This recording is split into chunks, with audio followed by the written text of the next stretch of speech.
alamin wassalatu wassalamu ala asyrofil anbiya'i wal mursalin sayyidina wa maulana Muhammadin al-Baqir.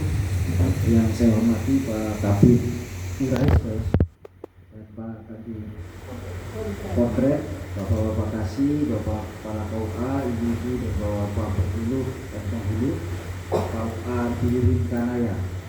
Saya mengingat Biringkanaya ini selalu salah mengucapkannya, hampir 10 kali. Selalu saya ingatkan terus, tidak salah sebenarnya. Terima kasih ini, luar biasa sekali disambut. Saya juga tidak menduga akan disambut seperti ini, karena memang kita berencana datangnya sebenarnya sembunyi.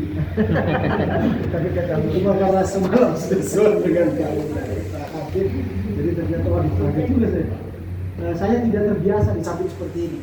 Dan kami juga dilarang disambut seperti ini supaya di Kementerian Agama oleh Menteri, bahkan Menteri sudah membuat surat edaran agar memerintahkan kanwil agar tidak menyambut berlebihan kepada siapapun yang datang dari Jakarta atau dari mana, biasa saja. Dan kami juga berdua ini saya kenalkan namanya Hasan bin Ali, tenaga ahli di Kementerian Agama, kebetulan satu tim dengan saya di revitalisasi KUA dan kemandirian pesantren. Jadi saya dan Pak Hasan ini dapat tanggung jawab dari Menteri untuk mengawal program prioritas Gus Menteri. Yang pertama adalah soal revitalisasi KUA, pelayanan KUA, dan kemandirian ekonomi pesantren. Nah, kebetulan di Sulawesi Selatan ini di dua program itu kick off-nya dapat semua. Alhamdulillah. Tapi kalau yang pesantren kita mau cek dulu. Karena ada 8 pesantren yang akan kita kick off, 16 yang sudah dipilih. Dan kebetulan saya dengan Pak Hasan mendapatkan tugas di Makassar juga untuk di Goa, tepatnya di Maros. Ya, baru besok, baru tanggal 27 sebenarnya akan diputuskan dari 16 pesantren ini mana saja pesantren yang akan mendapatkan program kemandirian pesantren. Karena program ini jadi program keunggulan Menteri selain revitalisasi, tidak hanya memberikan bantuan dalam pengertian uang, tetapi juga sampai coaching, sampai dilatih, sampai mandiri betul secara ekonomi. Kemudian setelah itu baru akan dilepas oleh kita. Total anggaran itu sekitar 2,5 miliar satu sampai 2,5 miliar. Di tahun ini coba akan ada 100 pesantren seperti di KUA juga 100 KUA. Kemudian tahun berikutnya 1000 pesantren, tahun demi sama juga KUA juga 1000 KUA yang akan direvitalisasi. Mudah-mudahan ini akan jadi upaya serius teman-teman di Kementerian Agama di seluruh jajaran sebagai bentuk pengabdian kepada negara untuk meningkatkan pelayanan kepada masyarakat, terutama publik ya, umat Islam di Indonesia. Nah, penting kenapa saya harus berikan gambaran kenapa Gus Menteri ini memprioritaskan revitalisasi KUA.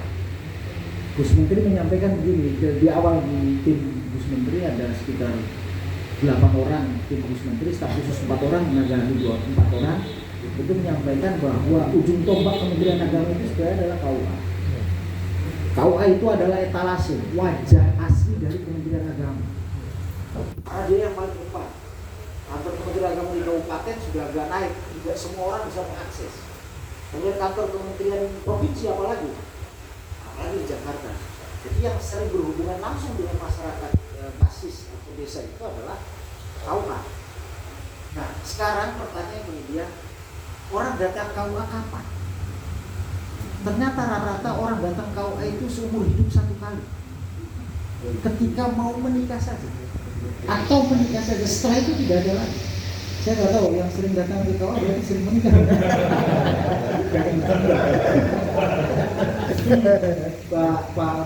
Kepala KUA sering di KUA, bukan berarti sering menikah. Nah, tapi faktanya begitu. Orang datang KUA hanya 1 tahun sekali. Padahal dari 9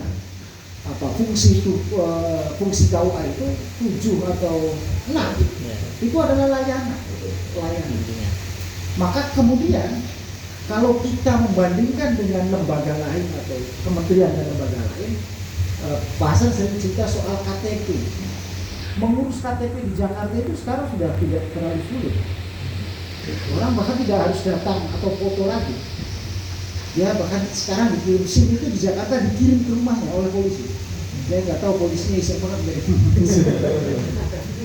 malah takut kan dikirim SIM itu ada polisi datangnya takut. Tapi itu artinya layanan. Orang sudah mulai menjemput bola. Nah bagaimana dengan kita di Kementerian Agama? Nah ini yang kita upayakan. Maka peningkatannya tidak hanya peningkatan infrastruktur bangunan dalam bentuk konsep pelayanan yang tadinya sempit, yang tadinya susah menunggu dan lain-lain, itu kita akan wujudkan agar orang merasa nyaman ketika datang ke Tauqa dan kemudian memberikan pelayanan yang terbaik bagi pengguna jasa layanan, dan tidak hanya memberikan layanan perkawinan atau pra dan pasca perkawinan, tetapi semua yang ada di KUA, baik itu urusan kemasjidan, urusan zakat, wakaf, semua haji, itu semua hal akan ke KUA.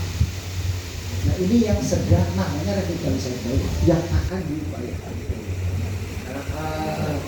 Binteknya terus dimulai, terus dilakukan. Mudah-mudahan ini jadi legacy dan jadi komitmen Gus Menteri untuk memberikan layanan Kementerian Agama kepada umat Islam yang ada di daerah-daerah. Itu satu. Yang kedua, KUA juga punya peran sentral sebenarnya dalam kerukunan umat beragama. Kenapa? Karena hanya 3 lembaga dan kementerian yang memiliki struktur vertikal. Pertama TNI, kedua Polri, dan Kementerian Agama. Nah, di situ juga kita akan optimalkan perannya. Bagaimana KUA ini bisa ada program, ada salah satu poin di revitalisasi KUA itu namanya early warning and response, quick response, melakukan mitigasi, mendapatkan informasi yang segera dilaporkan dan bagaimana menyelesaikannya. Nah ini tentu tidak hanya ngomong infrastruktur, tetapi juga suprastruktur, sumber daya, resources, sumber daya manusianya kita akan tingkatkan. Jadi bapak-bapak penyuluh dan penghulu juga akan ikut melakukan bintek, bagaimana cara mendampingi orang, bagaimana melakukan penyuluhan dengan baik, bagaimana dan lain-lain. Jadi bukan hanya datang ke sini nunggu orang bertanya, tetapi juga mungkin akan datang ke desa atau formalitas laporan tidak, kita tidak mau seperti itu.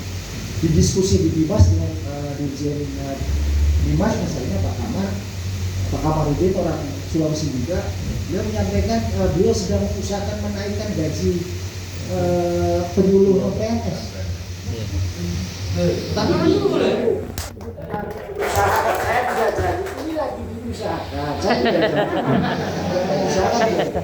Tetapi saya bilang gini, kalau menaikkan gampang Pak. Ya. Tetapi harus dilihat kinerjanya, ukuran kinerjanya. Apa ukuran kinerjanya? Persis seperti penilaian terhadap KUA.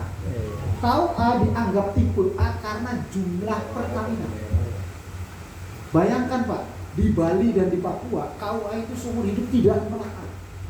Di Bali itu ada KUA yang perkawinannya N-nya itu 1 tahun cuma 11.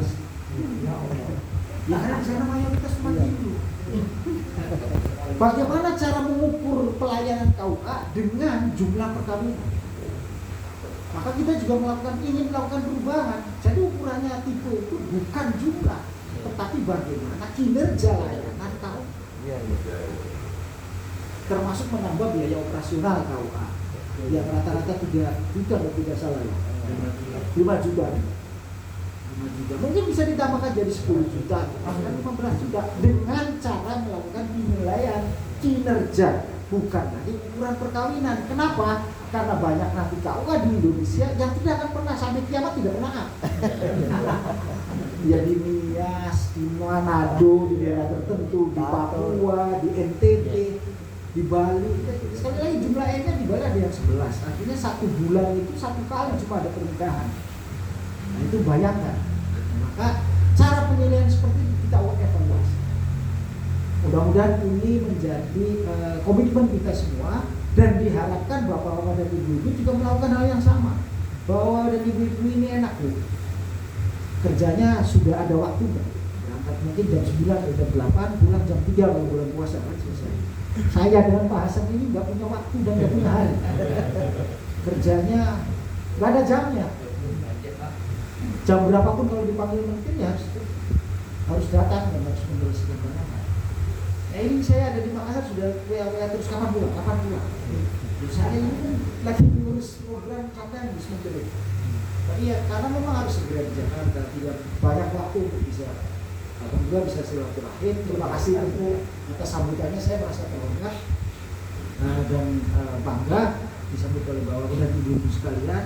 Sekali lagi kami minta komitmen bersama agar sebenarnya pendirian kami ini salah satunya KUA mana yang akan didatangi oleh Menteri dalam kick off. Jadi kita akan cek betul sudah sejauh mana perubahan dalam infrastrukturnya, kecepatannya. Karena rencananya kalau tidak April, Mei Menteri akan kick off dan datang di KUA.